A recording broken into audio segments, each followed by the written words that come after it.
Everybody, I'm going to read a letter that was sent to me, and I think it's a very important letter about our rights as citizens of the world, not just America. Dear digital citizens of the world, my name is Brian Rose, and I am founder and host of London Real, an independent media and education company that has been broadcasting long-form interviews with some of the greatest thought leaders in the world for the past 9 years. In that time, our video content has been watched over 500 million times, and we have graduated over 5,000 people from our London Real Academy in 107 countries around the world. Our mission is simple: to create a mass-scale transformation of humanity into a fully empowered, conscious, and cooperative species, kind of like what Dr. Fantastic is doing. Every day for the past 9 years, I have worked tirelessly to help transform the lives of millions of people from around the world. Well, I've only been doing it for 2 years, so he's got 7 years on top of me. And yet today, I write to you out of desperation. Recently, people who speak up or try to tell something that goes out of that's disruptive will incur what he's going to be talking about here. I read it through once. Recently, I have been persecuted, banned, deplatformed, and censored by governments, regulators, mainstream media, and trillion-dollar technology platforms. Every aspect of my life has been under attack, from my credibility to my content to my livelihood and even reputation. This has all happened for one reason: because I chose to broadcast conversations and ideas that are deemed controversial for mainstream media coverage. My reason for doing so is to give people a choice about the guidance and information they choose to engage with, something I believe is a critical need in these challenging times of global crisis. My sole aim is to disseminate information to allow people to make their own choices as rationally minded, free-thinking adults. Let me be very clear. I do not encourage violence. I do not encourage the destruction of property. I do not encourage revolution. I do not encourage protest. I only encourage education. And for this, I have been vilified, marginalized, and silenced. All for exercising my fundamental human rights to freedom of speech and freedom of the press. These are our most basic civil rights, which have been guaranteed by governments around the world for hundreds of years. Wars have been fought over them. People have died for this. The First Amendment of the U.S. Constitution, adopted in 1791, reads, "Congress shall make no law prohibiting or abridging the freedom of speech or of the press." The European Convention on Human Rights, Article 10 states, "Everyone has the right to freedom of expression. This right shall include freedom to hold opinions and to receive and impart information and ideas without interference by public authority and regardless of frontiers." The United Nations created the Universal Declaration of Human Rights, UDHR, in 1948, which states in Article 19, "We all have the right to make up our own minds, to think what we like, to say what we think, and to share our ideas with other people." Like many of you, I hold these truths to be self-evident and believe they are the reason we live in a free society that celebrates life, liberty, and justice. Without this most basic freedom, everything we stand for will be fundamentally lost. If we cannot entertain and debate contrarian ideas in a public forum, how will we progress as a society and a species?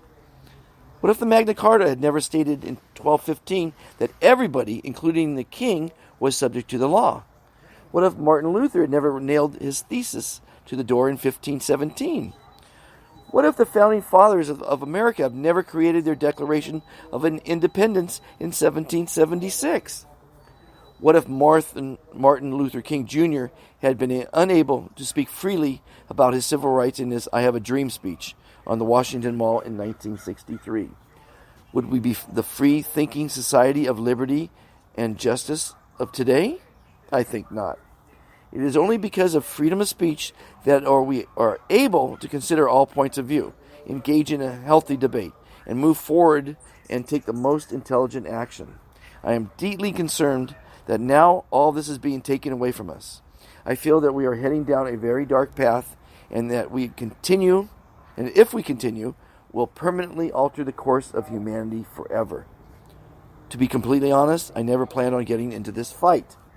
For 40 years of my life, I focused on one thing most of us do: serving our own self-interests. I graduated with an engineering degree from MIT and built a very successful career in finance on Wall Street and in the City of London. I thought that money and success would make me happy, but it left me feeling empty, depressed, and disconnected. So I walked away from it all and started London Real in my apartment with a couple of webcams, a cheap wooden desk, and a vision to start giving back to the world. This resonates with me so well. It's nice. London Real has always been the same: to broadcast long-form conversations that are unscripted, unedited, and uncensored. Every one of my conversations are like this. Real people talking about real things. It sounds so simple, but the effect has been so profound. These nuanced, organic, and real interviews have changed the lives of tens of millions of people, allowing them to be more empowered, more conscious, and more cooperative. In fact, every single day I get stopped on the streets and thanked because the content we produce has literally saved people's lives. And in the process, I changed too, going from a selfish, angry, greedy, alcoholic banker to become a sober, optimistic, and hopeful teacher, father, and broadcaster. The transformation in myself and London Real community has been nothing less than a miracle of modern broadcasting technology. And all of this would have proceeded as planned for another 9 years if it wasn't for the events of April 6th, 2020. This day was like many other days at London Real. We had a guest in our studio, and we broadcast a live 2.5-hour unscripted, unedited, and uncensored conversation to anyone who chooses to watch it. The guest was David Icke, and the broadcast was extremely popular. In fact, it was the second largest YouTube live stream in the world that day, with some 339,000 people tuning in to watch it.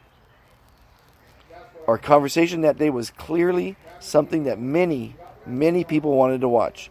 Yet 30 minutes later, this entire broadcast was deleted and banned on YouTube, and my adventure with modern-day digital censorship would begin.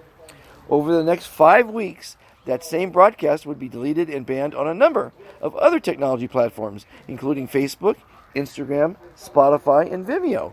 London Real would then be completely deplatformed and deleted from LinkedIn and Dropbox, all because of two people speaking calmly about different ideas.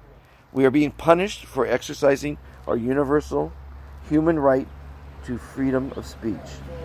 Next, our content will be sanctioned and censored by the UK regulatory Ofcom after a broadcast on TV channel London Live. Then we were vilified by the BBC and mainstream press for publishing health misinformation that could cause physical harm. As if we, as adults, needed to be coddled by our governments, regulators, media, and technology companies. The weeks which followed saw more of our videos from other guests banned, more untrue claims published by the mainstream media, and more threats made to our broadcasting rights via increased censorship and threats. Today, we risk being deplatformed on most major social media platforms and technology providers. Our credibility is being attacked, and they are taking strong steps to shut down our business and render us voiceless. This is why I write to you today. I want to make this statement loud and clear.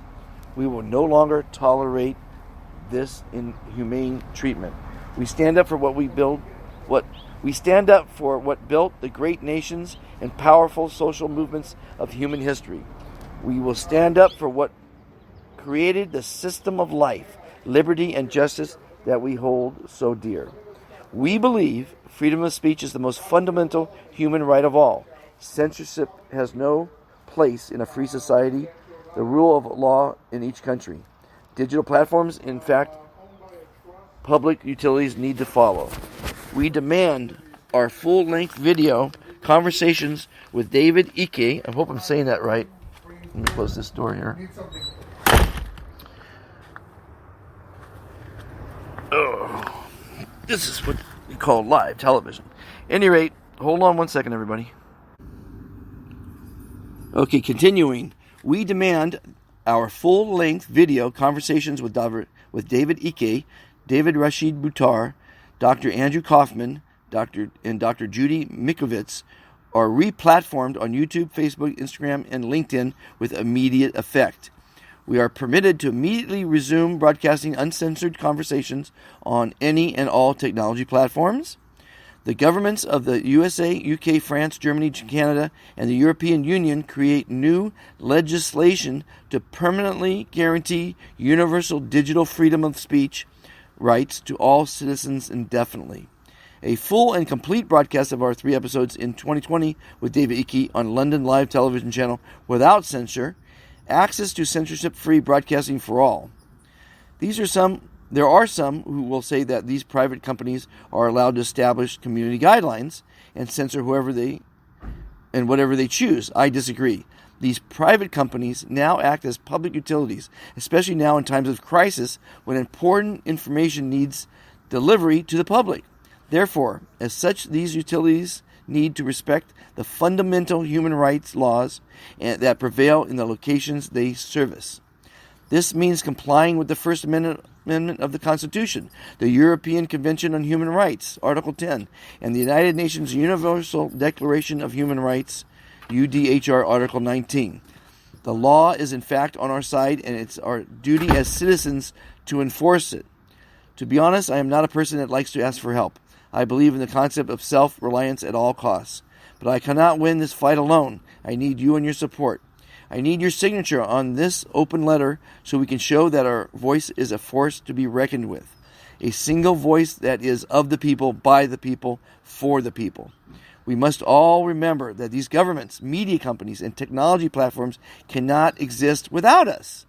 We are the citizens, the voters, the viewers, the consumers of adverts, and the providers of personal data that keep these dominant entities in power. We control their future, not the other way around. But only if we act together as one unit and demand that our fundamental human rights be restored. So help me now to send them a strong signal. Sign this letter and let's get back our power. Let's show these institutions that they are here to serve us. Let's give them a strong message and be loud and clear. We will not be silenced. We will not be censored. We will not be stopped. Join me today and sign this letter. Let's send a shot across their bow and tell them enough is enough. Let's create a free-thinking and free-speaking society that we will feel proud to pass on to our children and grandchildren. The time is now to our freedom. Brian Rose, founder and host, London Real, May 13th, 2020. So I'm going to sign it, and it's londonreal.tv/letter for you people that are listening to the podcast here. And I'm going to re-record this as a video on my YouTube channel, Fantastic Interviews. And I want you to share it. When you go there, share it, because I think a visual presentation is going to be good, even though it's just me. I want to thank you for your 13 minutes and 50 seconds to listen to this. Be fantastic, everyone. Join the Be Fantastic movement. It resonates with everything he's saying. Dr. Fantastic is out there for the last 2 years promoting kindness. We need to be kind to one another. We need to have freedom of speech, obviously, as he says. We need to believe in ourselves. We need to be free. We need to be happy. Everybody join the Be Fantastic movement at befantastictoday.com. And thank you for listening.